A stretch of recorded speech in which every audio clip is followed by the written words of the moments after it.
For the next hour we will control all that you hear. You are about to experience the knowledge and insights of the Media Mothership. Okay. Yes. Oof, that was loud. Apologies for that. You're listening to Media Mothership here on Edge Radio 99.3 FM. I am your host, Dr. Craig, joined by Lord Taylor. Hey. Yo.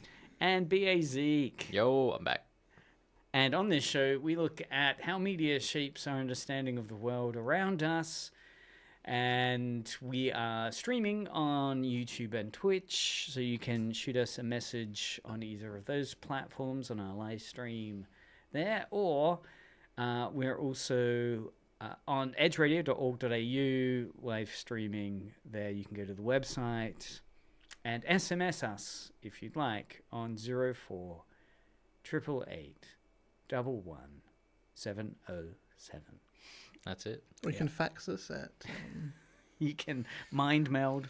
You can. What's the little the one where you tap it or whatever and it goes? Morse. Like telegram. Morse code. Like a telegram. Oh, or Telegram. Telegram. Yeah, Yeah, Telegram us in. We're not on FM. Importantly, Currently, right now. currently that we know FM. of. Yeah, FM's Yeah. down. Unless it's happened to come back on in like the past minute or so. It won't. Let's check. No. No. Okay. So today's show, what we're going to do is dive in and talk about some interesting news around Doctor Who. Before you talk about this, I've got something interesting that I learnt this week. Oh, sure. What I learnt this week, because I've been rewatching Get Smart and going Really? through all that. Yeah. So Get Smart, for those that don't know, 1970s? Yeah, like yeah. 70s. Don Adams. Don Adams, yeah. Plays Barbara Feldon. Right, and it's a bumbling Cold War spy. So think Cold War, US versus Russia, spies, James Bond. But comedy. Yes. And during one of the episodes, I noticed that he rang the chief, and he went through like the the operator, and said something like Epsilon 119006. And so with all of the old, during that time, Yes. things, they have these sort of like code names which are specifically for TV shows to use. Right, so someone can't use that thing, because obviously they're saying a number, Yeah. and someone could go, oh, in real world, I wonder what happens when I put that number in. Yeah. And well, by going to an operator. Yeah. And yeah, it didn't sort of like go to anything, but then it appeared in like the A-Team and appeared in other Really? things around that. So it's time a as well. shared universe. Yeah. So SMS in on Epsilon Alpha Gemma 13. On Epsilon 0488811707. And we are in the Get Smart universe. Yeah. Not bad. I mean, there's always those questions of how does your life pan out if you found yourself in the last video game you played, or the last TV show you watched. So there could be worse than being in a Get Smart episode. Could be a People lot don't worse. die in Get Smart, right? I mean, it's the TV code, family friendly. No, they die. Mel Brooks, right? Really, people. Yeah, Chaos Agents always die in the episode. Yeah. But you don't see blood. No, absolutely not. No. Yeah, but they're still okay. And wasn't there a robot assistant, Jaime or something? Jaime. Jaime. Yeah, what odd name. It was really believable up until they called him. Yeah. I'm sure it stands for something. So, maybe we'll do a Get Smart episode in the future because we are going back further in time. Whoa. I was talking to Zeke about this being the phenomena of media archaeology, where you're taking lost media or media formats that have been abandoned. We've got plenty of them in the studio that we use. The MD player is a archaeological piece for media. Oh, yeah. Right? All of the equipment we have at Edge Radio is an archaeological. The failure of our FM system is we're sending the archaeologists in to Acton Park to, like Raiders of the Lost Ark, right? They've got to excavate. You gotta find the signal. Raiders of the Lost Park. Put the little staff up as the sun comes around at the right spot to fix it. So we're going to do some media archaeology because in the news there was a couple of stories that, I guess excited me. I was kind of excited because it's one of those things you do hear about occasionally. So Gizmondo, we'll run first with Gizmondo's take on it. Their headline is "Watch a clip." Is it Gizmondo?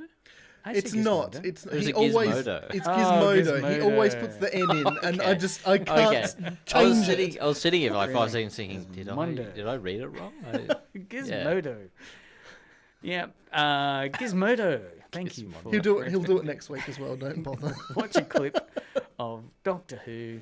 What's an alternate world? It's is that me that's making that interference in our system, I wonder? I think so. The BBC restoration of 2 episodes of The Daleks Master Plan, unseen since their first broadcast in 1965, will stream in the UK next month. So this is basically the BBC has recovered 2 missing episodes of Doctor Who, and these episodes are The Nightmare Begins and Devil's Planet. And these are from the 1965 serial The Daleks Master Plan. They've been unseen for over 60 years. Clips have now been released publicly, and restored versions will be streaming on the BBC iPlayer next month. So not available in Australia if it's BBC, right? I don't think without a VPN you'll be able to grab that. So 2 years after it started as well. Yeah. Right, so 63. So this is William Hartnell, the first Doctor, obviously, and it brings to a total the still missing Doctor Who episodes down from 97. So there had previously been 97 missing episodes to now 95 out of 152 that were lost due to the BBC's poor archiving practices before 1981.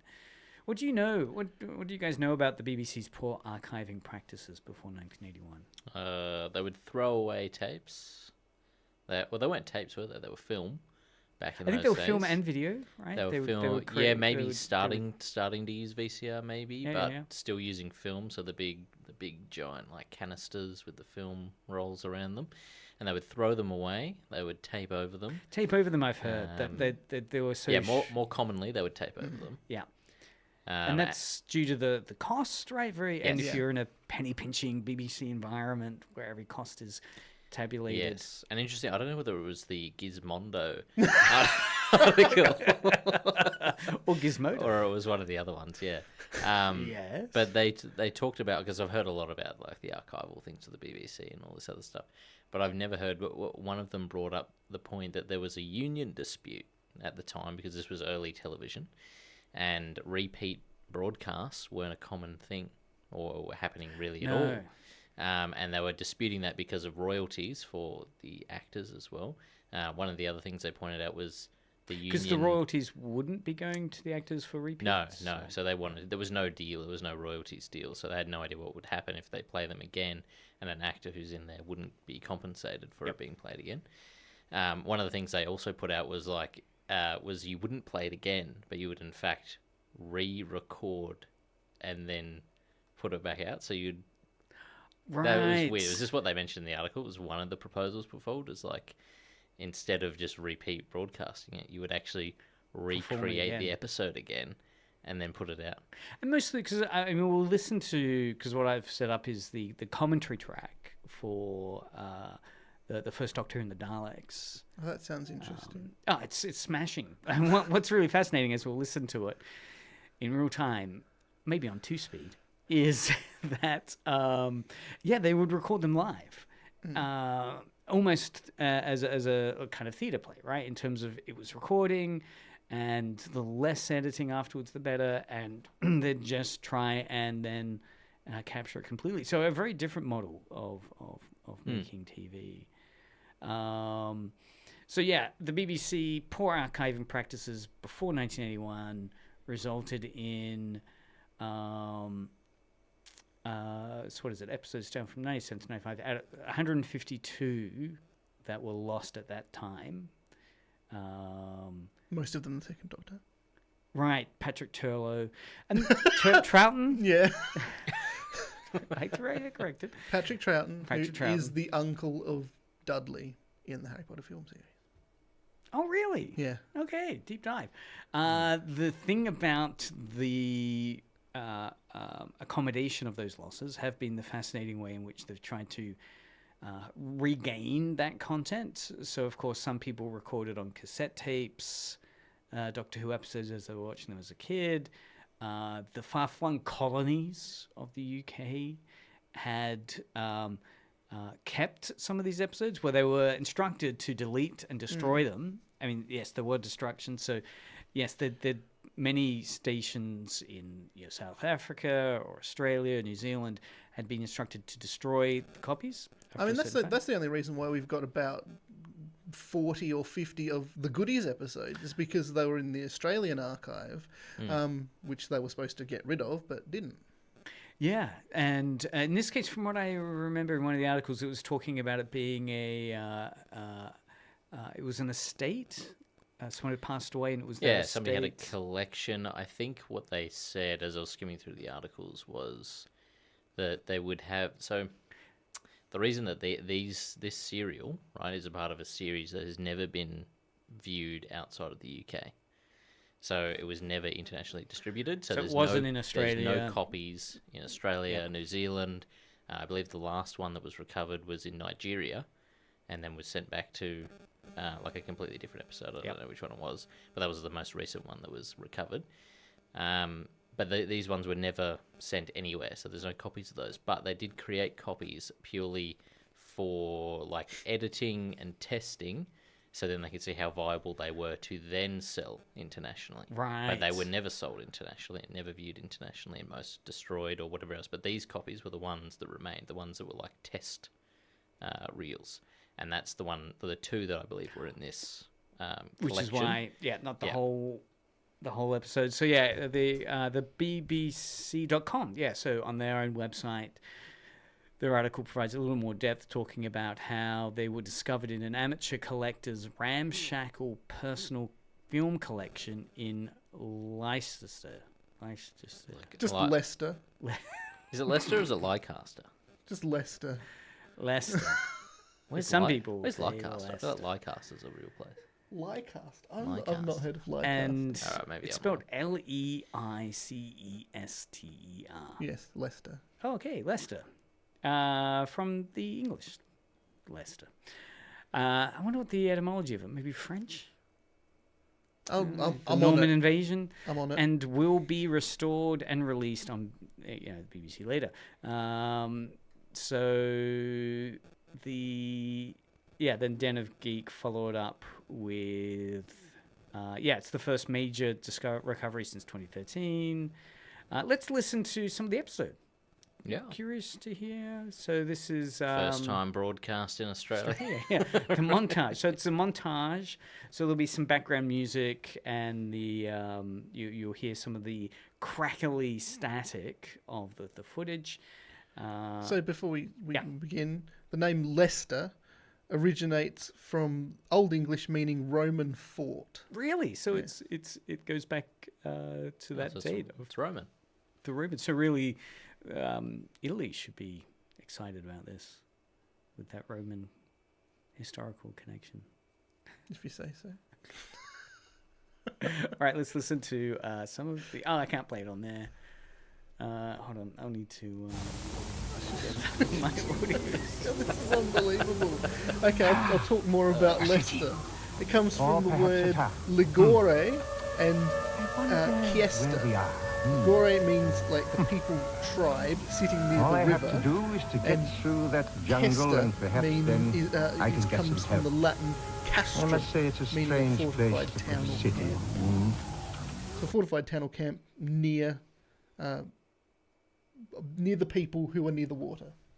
That makes sense. I feel like I've heard of a castle in did you say it again? Leicester. Leicester.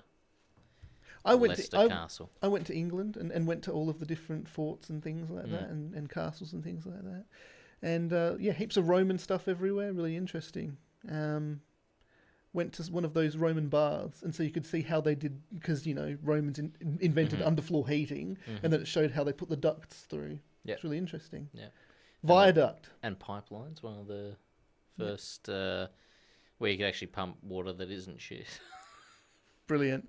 So I also went on a narrowboat in Wales over the highest viaduct in the world. Pretty good. It's pretty good. It was quite funny because, like, as you're piloting it, because you're like at the back with a tiller and you're sort of like sitting up on this bench sort of thing, and like right here next to my thigh, if you look down, it was just straight like a kilometre down drop. It was so freaky. I hate heights as well. I hated it. That would be terrifying. Wow. Hopefully something you won't hate is hearing this excerpt from the now newly discovered footage of Doctor Who. I believe It's such a shame that it wasn't what's it called, the Celestial Toymaker. That is one of the best ones. because they have animated some of the other ones, right? So I know there was a Yeah, because they've got just the audio for quite a few. Web of of them as Fear well. or something, Web of Fear, yeah. right? Which has animated black and whites, in And the also style Dalek's of- Master Plan as well. Right. A couple of episodes of that have been animated. All right, well let's. Oh my god! Hold on! You can't hold on the radio. Anyway, okay, we're gonna. Oh, Ta-ta. I wonder where we are. So really crackly. All I have to do is to get through that jungle, and perhaps then I can get some help. So you can tell the I quality. must say it's a is- strange place to put a city. it's a lot of static. Yep. Keep absolutely still. What is it Interesting. you want? That is the voice key. of What the actor key? that played Give me Lethbridge that Stewart key or I'll kill you. Yeah. later.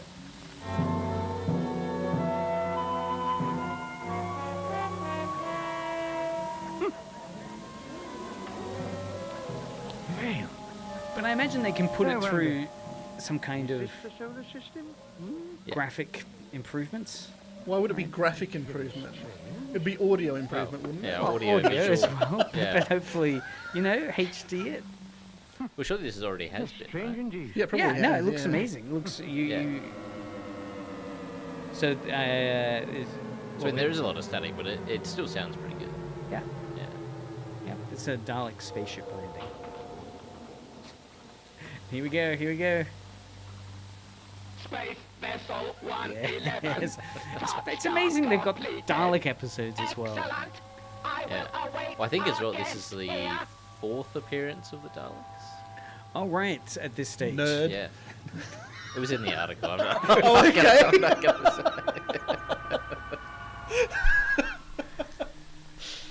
I won't take credit for that, but yeah. Because, yeah, it is interesting with the, the set designs, the acting.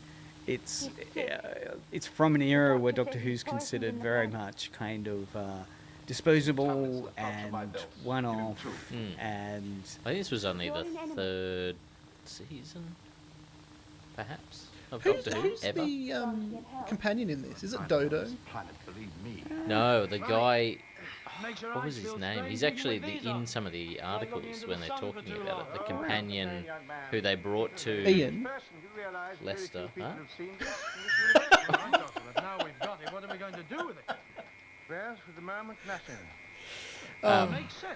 I mean, you said Yeah, yourself no, that the Daleks guy had who the was most the dangerous companion in weapon this, ever I can't devised. remember what his character was, but Ian, he's probably. still alive, and he was. They tricked him into coming to Leicester and viewing these episodes. really. Yeah. Well, see, yeah. there is a line that I want to get to. many questions. Don't know if. Oh, it's not there. Anyway. Nice. Okay, so Stephen, Katarina, and Sarah Kingdom were the companions. Yeah. I love the old accents there as well. Just really reminds me of gentlemen. This is democracy manifest. Now, yes, so let's jump in. So that's the background to then looking at hopefully some interesting ways in which to understand, I guess, the significance of finding these episodes from, what was it, 64? 65. 65, sorry. Yeah. I enjoy listening to commentary tracks often I find them much better even than the actual film or TV show That itself. is mental. I don't agree with that. I'm really curious about the making of media, so I do find it sometimes.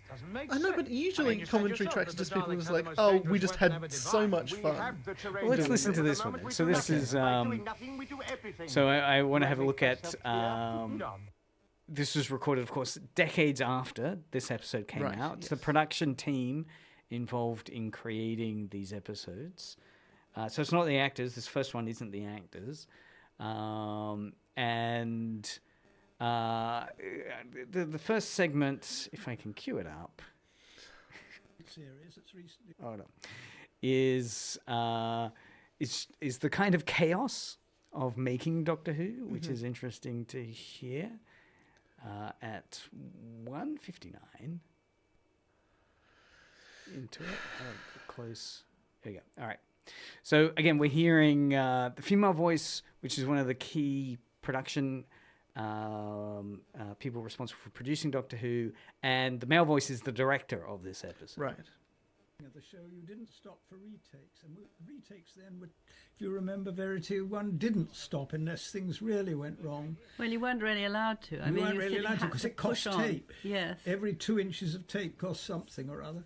And also, I think that this particular serial, it was the first one we made that was set in the future, and it was very, very ambitious. Had to achieve an awful lot in the studio, not to mention building the Daleks and the way they looked and everything. So this is Doctor Who and the Daleks, of course. But what's interesting is that those early points we're making about how...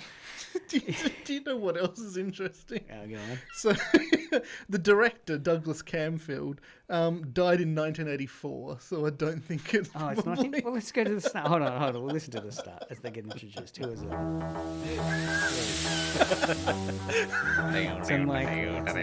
Here we go. This is going to get the YouTube pulled now. I was hoping that... Rachel Lambert, Hello. and the episode... Hello, and welcome to the second episode of this very first Dalek story called The Survivors. I'm Gary Russell, and joining me for this commentary is producer Verity Lambert. Hello. And the episode's director, Christopher Barry. Christopher Barry. There you go. Christopher Barry. Christopher Barry. Well, that might be just that episode's Might director. be, yeah. So the other... Wikipedia has done me wrong. Let's update that. What's interesting, again, talking about how they couldn't stop the filming unless something really disastrously bad went wrong. If they fluffed the lines, because there are a couple of, like the episodes that they've just discovered, there's a great scene where they're wearing these night vision goggles, and they take them off, but William Hartnell's hair gets partially pulled, so you can see this weird out of shape in the hair, because he must have Brillo or something, so it sticks up at a weird angle. Yeah. And I'm just thinking, yeah, this is exactly what's happened. They couldn't stop and say, William, you've pulled your hair up in an odd angle now because of the way you took it. We're going to shoot it again. They just kept filming it because, as he's saying, they weren't allowed because the cost of the tape was so expensive that for them to say, okay, we'll scrap that, go again. No, but for the editing, then they would have also had, if they went in, they would have to cut out, actually physically, cut out sections and then tape it back together. Yes. Yeah. The time, the labor, the effort, it all multiplies, I guess, costs around it. So that really stood out. But this isn't obviously, if the BBC was treating Doctor Who as prestige TV, as the premier TV, they would, I assume, absorb that. But it's another example of how lowly valued the BBC saw Doctor Who at that time. That it's like you've got no budget, you're not going to use much tape. You're just going to get it pumped out. And I enjoy watching those early episodes still. I love classic Who. And I think, that artistic kind of, it's not perfect. It's really rough. There are boom shot shadows. As they're doing the commentary, the producer is constantly ribbing the director about, there's a boom shadow. Yeah, I know. I watched it this morning, and I was just mortified at the number of boom shadows. Something endearing about it now, though, isn't it? Yeah. About how how real it is compared to how like unmanufactured it is compared to things nowadays. If you're worried about being a perfectionist, it really helps release that fear because you've just got to get it done. And it's really funny how you pretty much don't see it until it's pointed out to you as well. Yeah, look, I mean, I wouldn't necessarily have. When I saw the weird hair tug, I was thinking, okay, that's odd, but I hadn't seen the boom shadows until they were pulling it out. But neither would I rationalize it by saying, "Wow, it's the director was probably given really explicit instructions." But also, sorry. But I was gonna say also with his like hair coming out and everything. I mean, that's just also a testament to how we're trained as an audience now. Yeah. That like everything has to be so perfect. Like the characters always look immaculate, even though, as everyone does, if you were to take something off, like you've got a hat on right now, if you had some beautiful locks, or even William Hartnell's like back to whatever he had, and you took your hat off, and then like you could some hair could come up. Yeah, like, that's yeah, just, or you get like a hat indentation around your head. Yeah, and it's like it's completely natural. But we don't view as an audience. You're just like that's a bit weird. Yeah, like, you think it's a setup. Yeah. It's like, oh, it's Jim. Oh, Jim's calling. Jim. But it's all about where the audience's point of view has been drawn to. So, for example, I was rewatching Faulty Towers for probably the 3,000th time of watching. Again, 1980s. Yep.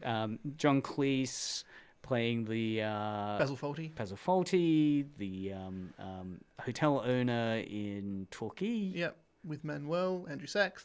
The episode, I can't remember which one it is, but it's the one where they're putting on the dinner for everyone, and Manuel gets his foot stuck in the chicken and sort of kicks it open and goes through the door from the kitchen, goes through the door into the sort of dining area, but the camera is just in the kitchen.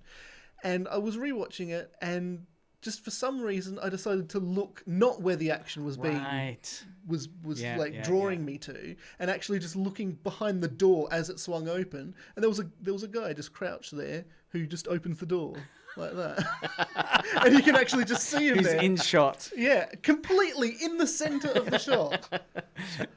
Wow, yeah, and it is the effective control of the human mind's concentration. Like you can watch that YouTube of passing the basketballs with three people, and then the question is, did you see the monkey come in the middle? Yeah, and it's like, no.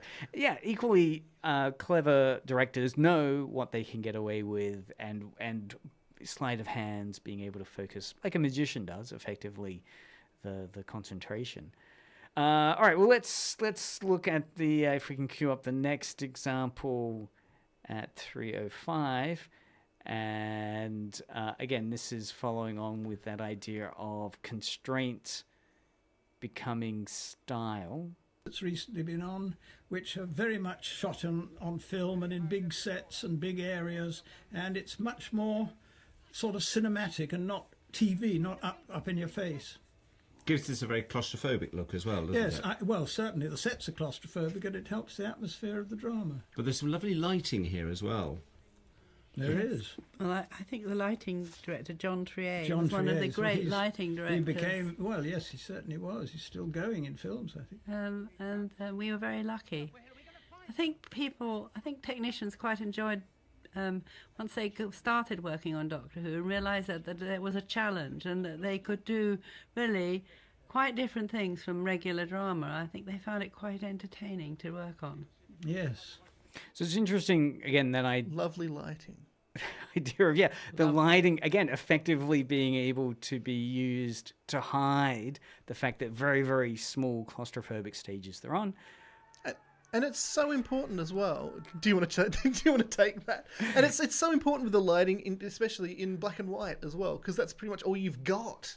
Yeah. I think that's something that's not really... I mean, like, some people know, but I feel like in modern Doctor Who especially, like, a lot of people forget that some of the charm of Doctor Who was how, like, just like DIY everything was. Yes. There wasn't a lot. Like the reason like people love the Daleks and how they look and everything. They look like that because they didn't have a lot of money. Yeah, exactly. Yeah, they had a whisk. Yeah, they they had to work with what they had, and that was sort of part of the charm, which is lost a little bit when they start to like give them too much money for Doctor Who episodes, because now it is such a cachet thing. Look, some of the time that constraint itself becomes the style, right? That they're the small sets that, again, it shows how low down the order of priorities Doctor Who was, that they will give it a very small stage to do all these different environments in. Obviously, they've got the TARDIS set, then they'd have the planet set, and then maybe an interior, but all on the one stage, and having to use lighting effects or different camera angles to be able to create a bigger sense of scale. But yeah, in the commentary track, again, they talk about that claustrophobia, that they're really acting on top of each other because the set was physically so small. I just had the idea that Jim's probably calling you because he wants to tell you that it's not working on FM, but it's not working on the internet as well. It's not working on DAB either. Oh, well, look at our reactions on the... And so this will be a lost episode. That's true. That's true. We could be making a lost episode. I love the meta-ness of that. Talking of lost things, though, the next point I want to get to is this idea that the Daleks almost didn't exist. I had no idea of this until I was listening to the commentary track, where they talk about the Daleks on the wrong phone. And yeah, so I'll cue it up. There's two little segments to play where they talk about their recollection of working on the Dalek idea. So again, this is Doctor Who and the Daleks. This is the first Dalek episodes that were coming out. Yep. Nice. Yep. Good start. That's true. That's true. Certainly the first big arc that had the Daleks in it. Daleks would have ever hit the screen. Called David and I in and said, "This is absolutely terrible. I don't want you to make it. What else have you got?" Well, the fact was we didn't have anything else. Had we had something else, I don't think the Daleks would have ever hit the screen. Yeah, so there she's recounting the initial pitch and saying, you know, actually, I'll go back. It's worth listening to. Well, yes, he certainly was. He's still going in films, I think. And we were very lucky. I think technicians quite enjoyed once they started working on Doctor Who and realised that it was a challenge. I could skip ahead, but I'll miss really quite different things from regular drama. I think they found it quite entertaining to work on. Yeah, it's coming. Yes. What do you remember, Verity, about the actual setting up of this Dalek story and Terry Nation coming to you, presumably, or via David Whittaker coming to you with the plot and everything?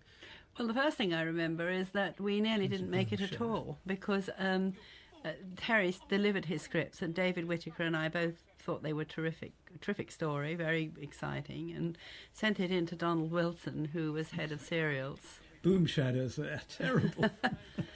And Donald hated it. In fact, he called David and I in and said, "This is absolutely terrible. I don't want you to make it. What else have you got?" Well, the fact was we didn't have anything else. Had we had something else, I don't think the Daleks would have ever hit the screen.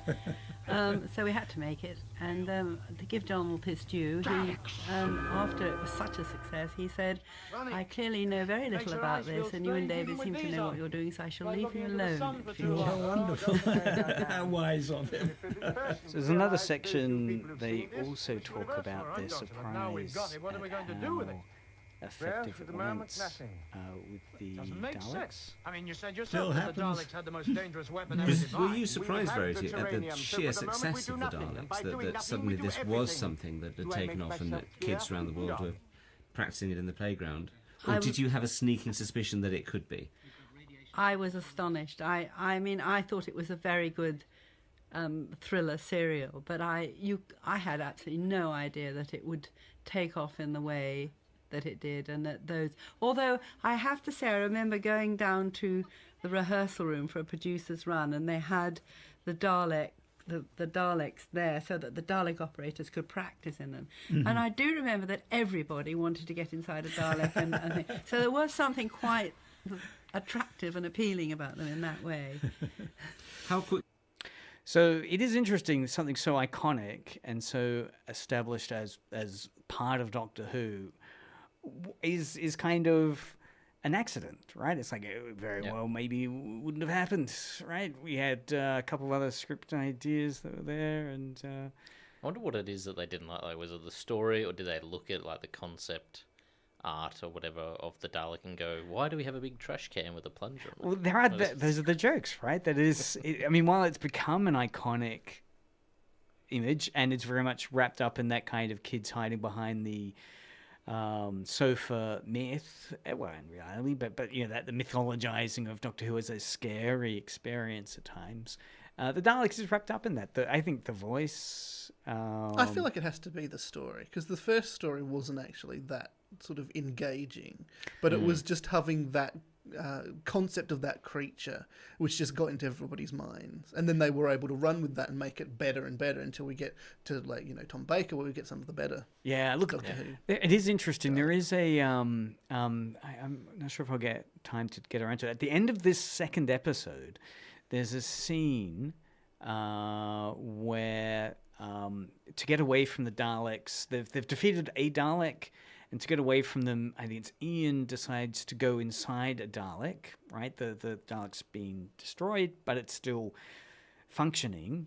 It decides to go in, but there's you see a kind of the gloopiness of the Krull or whatever it is, the species that have been Khaled. Yeah, the weird little tentacle thing. Yeah. And that's triggered letters to the studio of horror. That, you know, that scene where the thing is kind of, I think it's only a very short thing of it kind of under the base of the Dalek that you see. You know, actually I don't know whether it has to do with that specifically, but this whole serial, so as I said before, the serial wasn't aired outside of the UK. But part of the reason for it to be financially viable, they needed it to be accepted for sale to Australia and New Zealand, and then they could also send it to other places.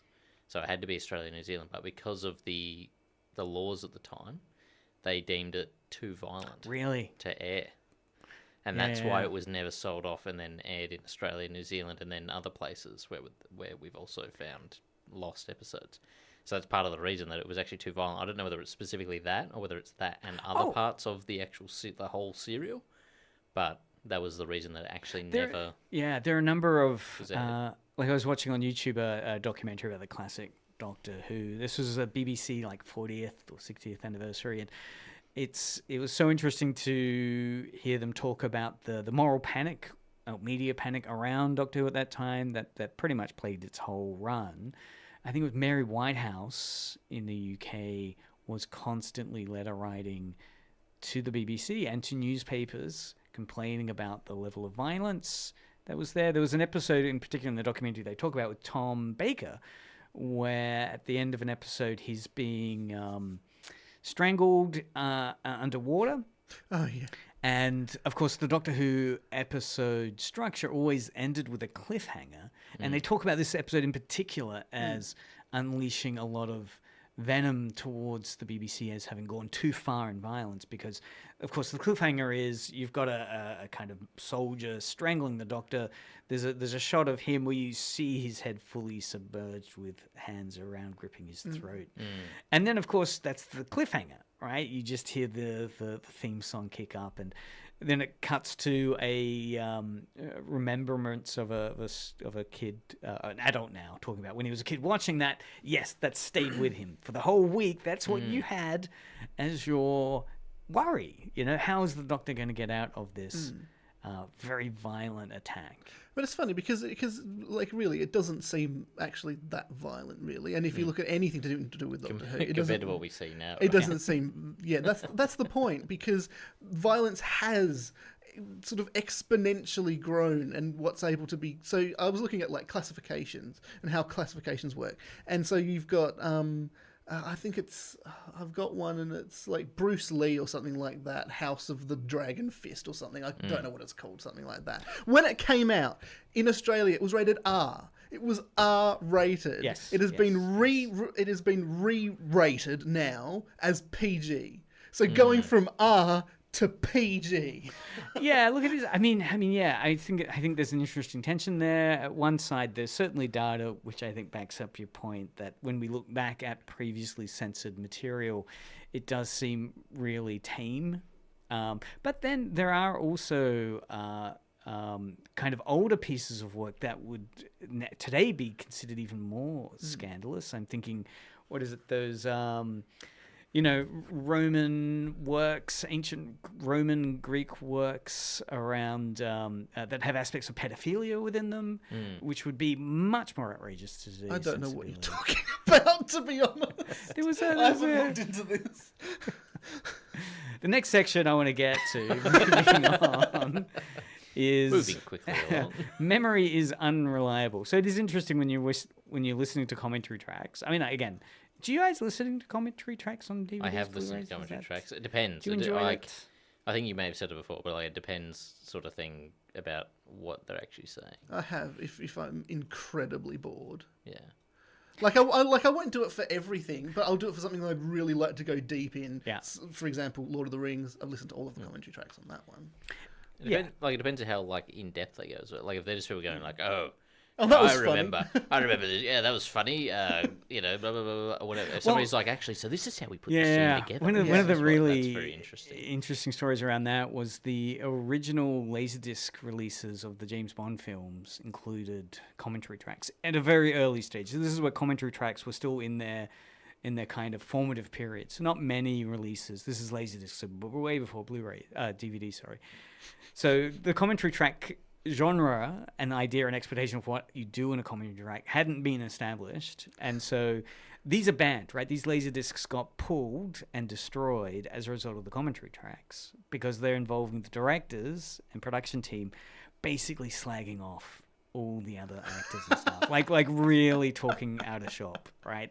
And there's casual racism, there's just horrid, revelations of, well, not really surprising maybe if you hear some of the rumors around Sean Connery's behavior, but yeah, just calling out his womanizing, the affairs that they will have that were occurring there. If you got one of these in your home library, please send it to Edge Radio. You can on Blu-ray, on YouTube. There's Blu-ray. On Blu-ray. There are excerpts you can get. So commentary tracks streaming live to you on Blu-ray. The commentary tracks can be really fascinating through those revelations because sometimes they're very, I agree, very pad and very kind of ho hum. There's hilarious ones. I've done a commentary track. Really, you've been. Say more. Was that for the show that you were a part of? No, this was IMDb. Not for the IMDb one. This was for a just sort of like an audience recording of Macbeth. So it was a theatre play. It was a theatre play where it was just up the back of it, so you could see all the seats in front, and then the stage, of course. And then me and the guy that played Macbeth, we just sat there for about 3 hours.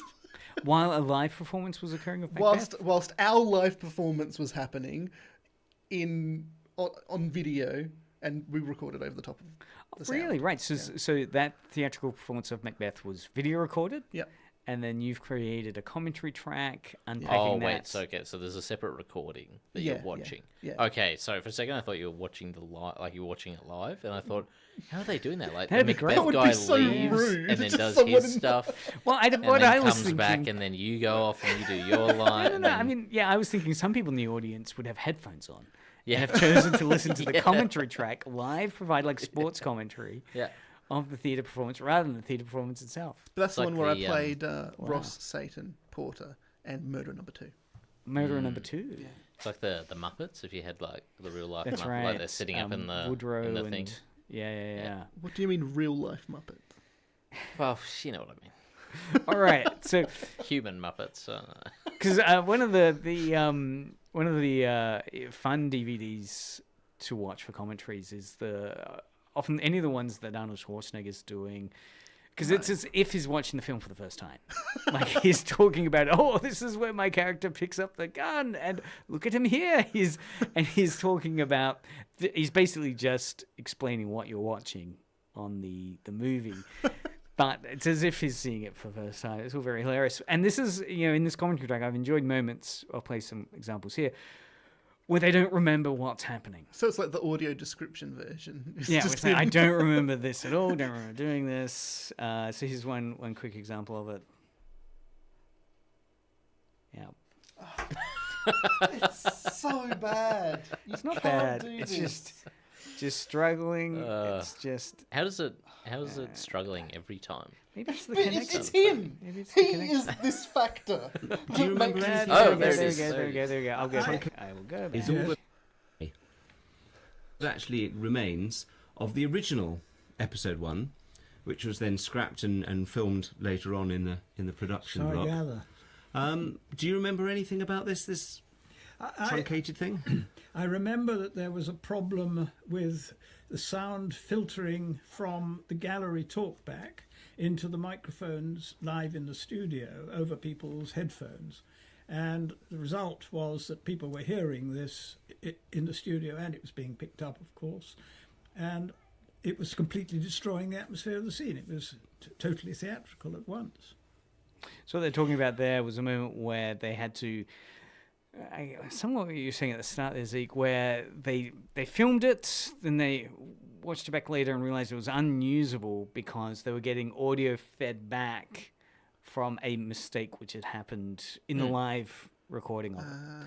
So there are 2 versions of it, right, that were circulated, well, not broadcast, but That reminds me of The Princess Bride, because I was listening to the audiobook of the fellow that was in The Princess Bride. I can't remember his name. No, I can't remember his name. But the fellow that played the not the prince, the what's his name? Jeffrey? The Princess Bride. The one that ends up with the Princess Bride. yeah, is it Jeffrey or something? I don't Or, But anyway, it was his autobiography, and he was talking about how the scene in the fire swamp where where he's killing the rodents of enormous size or whatever it's called, and every take they were doing was unusable. They could hear chatter in the background, right. and then they'd do another take, and they could hear this talking in the background, and then they'd do another Yeah. take, and they could hear this talking in the background, and it ended up being the writer of the Princess Bride book who was there on the scene to sort of like see what was happening, because he really wanted to be involved in it. It was his sort of passion project, and he was crouched behind a rock praying that it would go well. Really? Yes. Yeah, yes. So, yeah, it's similar to what's being described there in terms of they were constantly picking up audio and then having to... So Wesley. Wesley. It But, is Wesley. I meant the actual actor's name, but I can't remember. Oh, Carrie Elwes? Carrie Elwes, yeah. Yeah, there we go.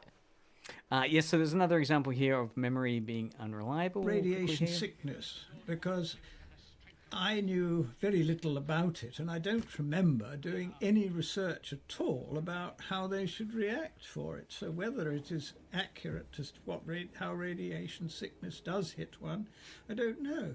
Do you know, Verity? No. Did it feel all right to you? I was hoping that Terry had done some research. I'm sure David did find out a few things. We Yeah. tried. We did try. I think all the way through Always. Doctor Who to try to make be it authentic and yeah. real. I mean, that was the one thing that I think was absolutely a rule that I laid down there, that nobody had to send it up. Everybody had to play it for real, and we had to try and be as authentic as possible. That's a rule I stuck with throughout all my productions of Doctor Who, and I was very sad to see that aspect disappearing later. It did, I think, in later episodes. Yep. I think what they're talking about there is that shift from the initial kind of mantra or mission plan for Doctor Who, which was an educational basis, that you're going to learn things about history, and if there was any... Because it's even though it's science fiction, it's still kind of like a science education show, which is partially. The start of that discussion was radiation. So of course the Dalek episodes are set on Skaro, which is a post-nuclear kind of wasteland planet, and the idea that this is a attempt to survive in a kind of radiated environment, and talk about how they represented that within the TV show. Partially, again, how authentic is that? Who did the research? The director may not have. Maybe Terry. It is quite ironic that they're talking about that, and the guy's like, I didn't actually look up how this actually worked. I just did my best. But I think, yes, then he goes on to say, what's really important is the authenticity, and again, many people do point to a shift that happens in Doctor Who as it moves a little away from those historical episodes to more speculative fantasy. As they start doing actual like alien worlds and all this other stuff. Yes. Yeah, because I suppose a lot of the original, because as well with the limitations they had, a lot of the original episodes were just, we go back to medieval history. That's right. And, like, stuff you had like the Aztecs, Marco Polo, Crusaders, all... The Web Planet. Okay, so the Web Planet is where they go off, right? Because that's the one with I guess he was giant he was always an geese? alien to begin with, so I guess there was always some element of space travel, but most of it was history. There was meant to be Earth. a balance. Yes, there was meant to be a balance. And as the series went on, many people would say there were less and less of those historical ones where there was more effort to, hey, and you'll learn something about the medieval ages of England while you're watching this episode, and more the monster of the week, which was, again, going back to that point made right at the start around the Daleks.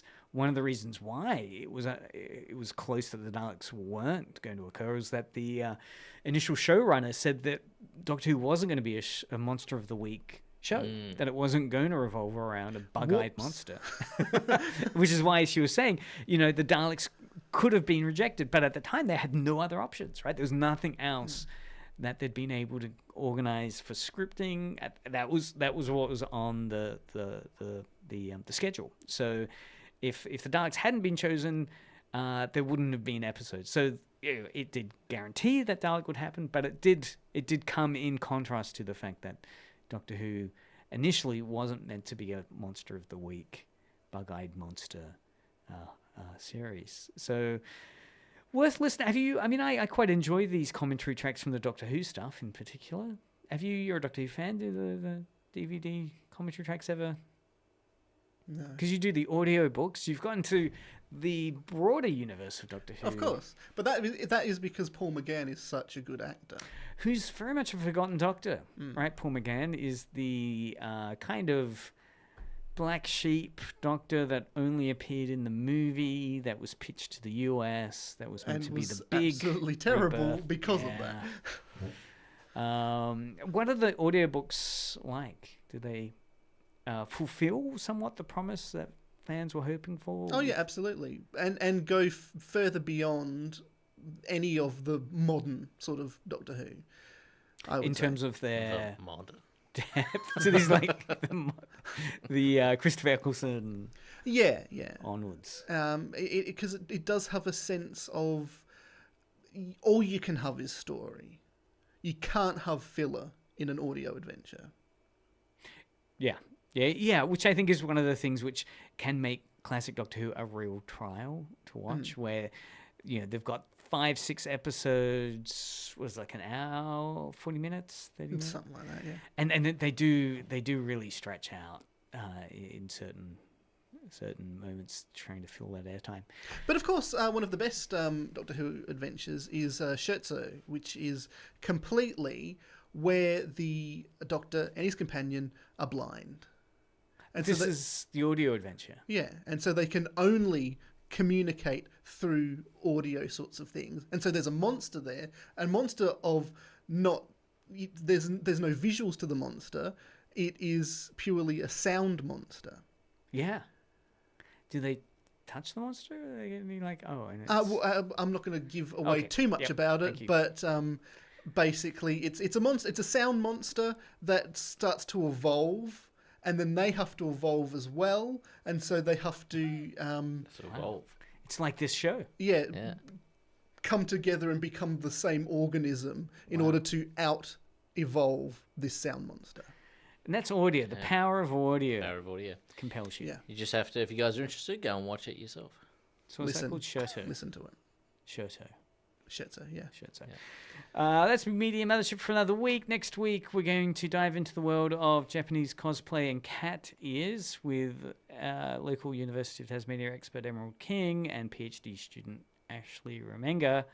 So listen in then. We're also going to be talking about the big cosplay event, which Emerald is organising. Thank you, Lord Taylor. Any You're welcome. other thoughts about Doctor Who? No. You watching, engaging? I mean, you can't really get Doctor Who at the moment. I mean, I was talking with Katie, one of the volunteers here, and she was saying, because she's like 20, and she wanted to watch some of the classic episodes, but at the moment, because Doctor Who's no longer with Disney, there's... Oh, they're no longer with Disney. That's yeah, right. absolutely. Is that over? No. Yeah. It fell apart last year. It shows you how well I... Yeah, because they did it to go to the US audience, and then the US audience actually doesn't want it to be targeted to the US audience. They actually like it because it's part of the UK sort of thing. Imagine. So at the moment, it's left the rights of Doctor Who back with the BBC.